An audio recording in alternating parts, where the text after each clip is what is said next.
D, wait for it, delightful. Check out the name tag. You're in my world now, Grandma. What's up, nerds, and welcome to my week in review, where I come to you every Sunday with 3 entertainment stories that I personally find interesting, and then we discuss them down below. Now, also down below, you can find the articles that I read to bring you this stories and or this video, and you can read them, come up with your own thing, or just listen to this video and I'll break it all down for you. And yeah, and like I said before, you can comment down below. Now, before I also get started, I just want to say that if you like what I do here and you enjoy independent content here on YouTube, please consider subscribing to my channel. YouTube is always changing up their algorithm, and small channels like mine always get pushed to the back of the line. So I please ask that you like, share, and subscribe, and I thank you in advance. So why don't we go ahead and get started? And so for my first story this week, Emily Arlook, Brian Greenberg, Andrew Schulz, and Jordan Firstman have joined Kenya Barris's untitled comedy feature on Netflix. Now, Jonah Hill, Eddie Murphy, Nia Long, Julia Louis-Dreyfus, and David Duchovny are starring in the feature, and it is now in production. Now, Jonah Hill and Kenya Barris co-wrote the script, and it's said to be an inclusive examination of modern love and family dynamics and how clashing cultures, societal expectations, and generational differences shape and affect relationships. Jonah Hill and Nia Long are they're like the main character of this, and they play a couple trying to navigate the issues, while Murphy, Louis-Dreyfus, and Duchovny are parents with many sets of expectations.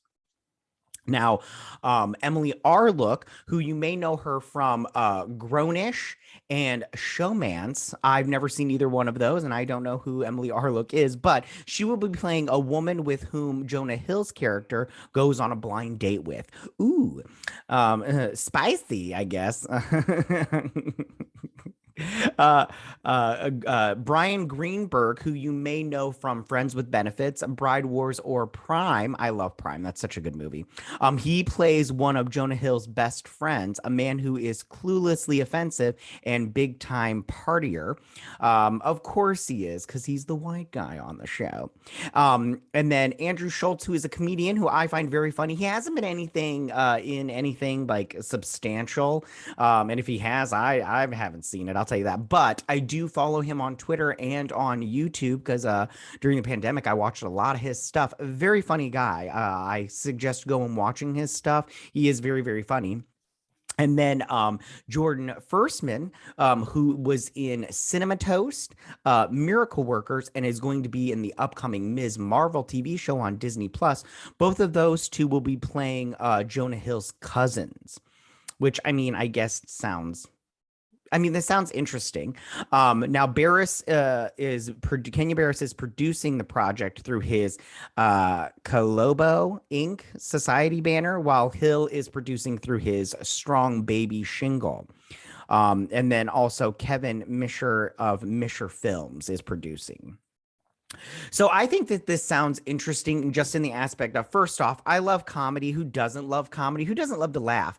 I think that the overarching theme of it, with the whole relationships and love and all that stuff in this world today, does it sound interesting? I mean, yes. Does it sound like I'll watch it? Maybe. We'll see.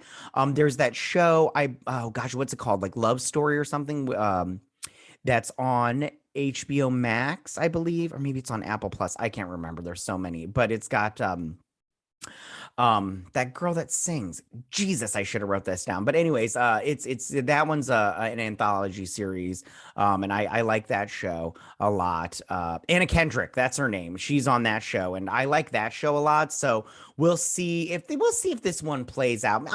It's on Netflix, so I'll probably watch maybe an episode or two, and see. Or if this is a movie, I'll probably just watch it to see what it's like.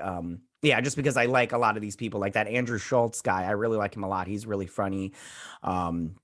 Yeah, so that is my first story of the week. So for my second story of the week, Emma Booth, Brian D'Arcy James, and Jackie Earle Haley have joined the cast of Where All Light Tends to Go.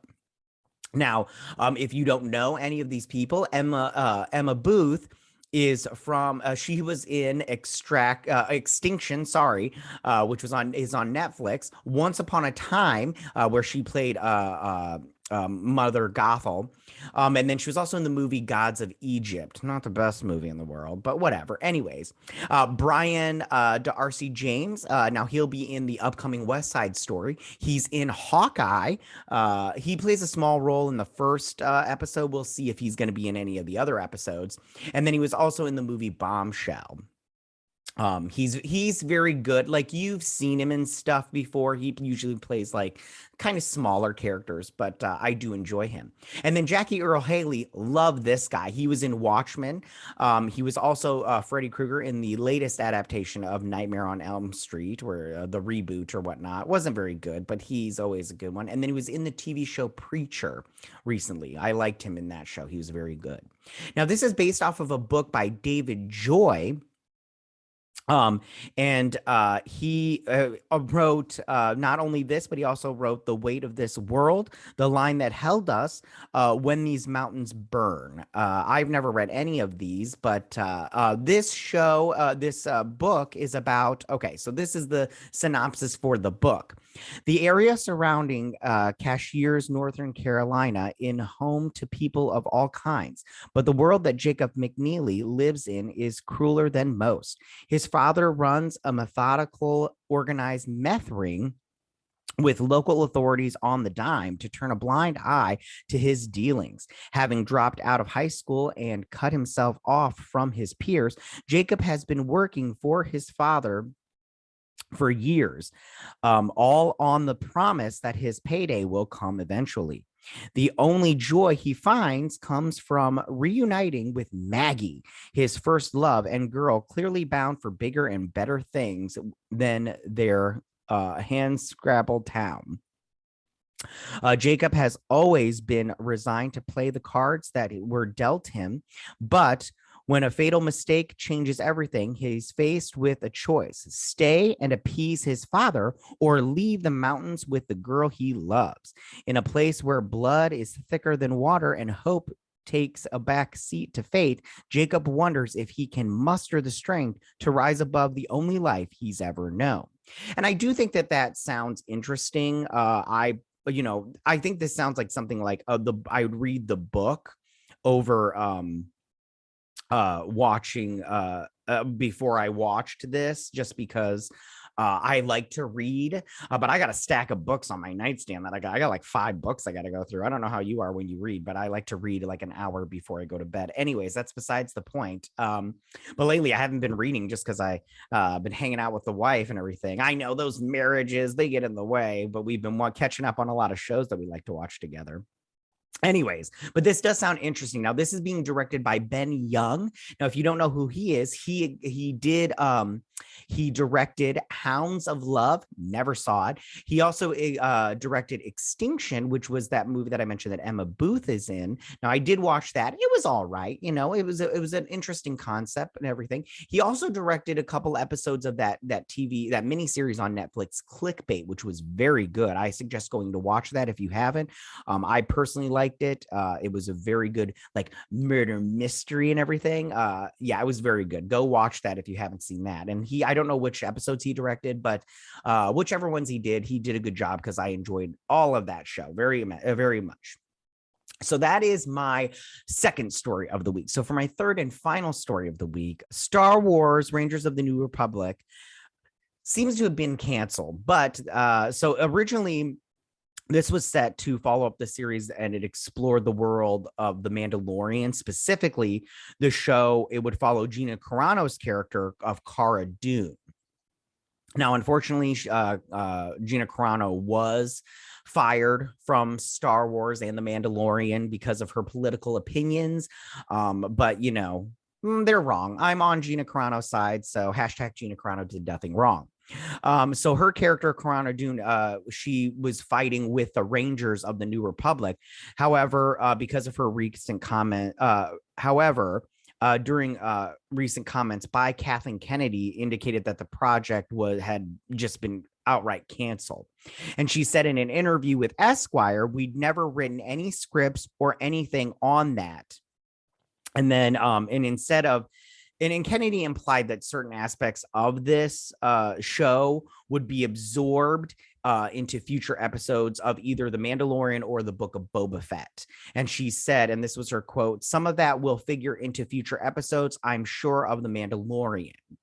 Now, it should be said that executives over at Disney have not released an official statement on this. I'm just going off of this article, but it was reported that no major work had been done on the project since the announcement last year, and so therefore it seems like a cancellation is in the works. Like it'll be announced any day now. So if this does get canceled, which is a bummer, there was rumors that they were going to replace Cara Dune with Hera Syndulla, which I was quite also excited for. Hold on, let me switch this. The sun came out all of a sudden and made my face all shiny. So I was excited for that because I love Hera Syndulla. I think she's such a great character. I like Cara Dune as a character also, but I did want to see that character come to, live action and see her. And I would like to have seen what she would have done. I also was interested in seeing the different pilots that they would have had in the Rogue Squadron. Oh, not Rogue Squadron, the Rangers of the New Republic. Sorry. Rogue Squadron, completely different project. That's also canceled. But it would have been nice to have seen all those different things come together. Plus, what is that actor that's on Kim's Convenience? He plays the pilot and everything on The Mandalorian, that Asian man. I enjoy him on screen. He's such a delight and everything. And he's going to be in the new Avatar show. I'm getting off on these little tangents. But I do think that this is a bad choice to cancel it, but I understand why. And B, it'll be interesting to see where they go in the future. I hope we do get to see Hera come to live action sometime soon, because I do love that character. She was so great on Rebels, and they're bringing Sabine Wren to the Ahsoka show. So maybe we'll get Hera there. Who knows? We'll see what happens. So that is my final story of this week, you guys. Tell me, what do you guys think about all this? How do you feel about Emily Arlook, Brian Greenberg, Andrew Schulz, and Jordan First joining in this project over at Netflix with Kenya Barris? They haven't given it a name yet, but we'll see, what's going to happen. Is this something that sounds interesting to you? It's a comedy about relationships and all, and partnerships and all that stuff, dealing in today's world and everything, in today's climate. Is this something that you would watch? Is this something that you're interested in? Will you watch it because it's just on Netflix, and Netflix just has a bunch of stuff and yada yada yada? How do you feel about Emma Booth, Brian Dari James, and Jackie Earle Haley joining this movie, which I forgot to mention that it also has Robin Wright, Hopper Penn, and Billy Bob Thornton in the main cast. Totally forgot to mention that. Sorry, you guys. But how do you feel about this, and how do you feel about how this sounds? Where all the light tends to go. Do you think this sounds like something that you're interested in? Does it sound interesting to you? Have you read the book? What did you think about the book? Are you going to pick up the book now because this sounds so interesting? Yeah. And then how do you feel about Rangers of the New Republic possibly being canceled because they haven't announced anything over on Disney Plus / Star Wars? Is this, is this sad for you? Are you upset about it? Do you wish that they wouldn't have they haven't, like I said before, they haven't officially announced anything, but it's probably coming down the pipeline pretty soon, because they're just canceling everything over as far as Star Wars goes. But we do have the Book of Boba Fett coming out December 29th, I believe. So we have that to look forward to and everything. All right, you guys. So that is my video for this week. Tell me what you guys think about all this. You can go ahead and leave all your comments in that section down below. If you like this video, go and hit that like button. I won't mind. If you're new to my channel, please hit that subscribe button. I'd greatly appreciate it. And I will see you guys next week on my week in review. You guys have a good week. Bye. Hey nerds, if you like this video, go ahead and click that geek what icon and subscribe. And if you like this video, go ahead and join me every Sunday with my week in review.